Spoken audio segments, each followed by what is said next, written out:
Diduga menjalankan klinik kecantikan ilegal selama 4 tahun, seorang perawat ditetapkan sebagai tersangka. Saat penggerbekan klinik ilegal yang beroperasi di Ciracas, Jakarta Timur ini, polisi menemukan sejumlah barang bukti berupa alat suntik dan cairan serum.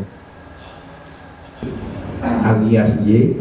RN yang berprofesi sebagai seorang perawat ini ditetapkan sebagai tersangka karena diduga menjalankan klinik kecantikan ilegal Jeff Mind Skincare di Ciracas, Jakarta Timur.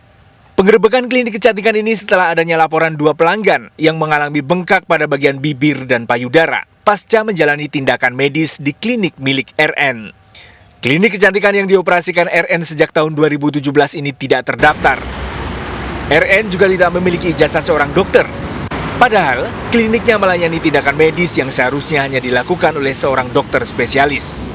RN sebelumnya bekerja di sebuah rumah sakit. Ia mendirikan klinik kecantikan karena mengetahui teknik perawatan kecantikan dan jalur pemesanan obat. Hampir sebagian besar konsumennya mengetahui bahwa yang bersangkutan adalah dokter. Ya. Padahal sama sekali tidak memiliki ijazah kedokteran.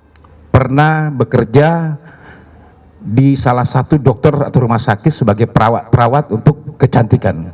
Kemudian disitulah dia belajar bagaimana untuk melakukan praktek ini, termasuk obat-obat apa yang dibutuhkan.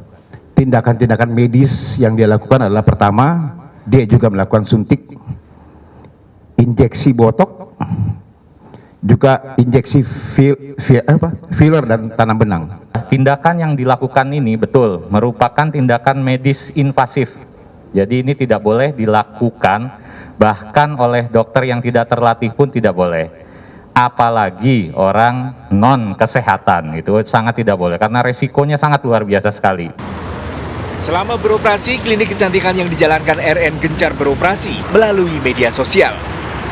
Setiap bulan dapat melayani hingga 100 pelanggan dengan tarif layanan bervariasi mulai dari 2,5 juta hingga 9,5 juta rupiah. RN dijerat pasal berlapis tentang praktek kedokteran dengan ancaman hukuman 5 tahun penjara dan denda 150 juta rupiah. Masyarakat diminta waspada dengan aneka penawaran perawatan kecantikan.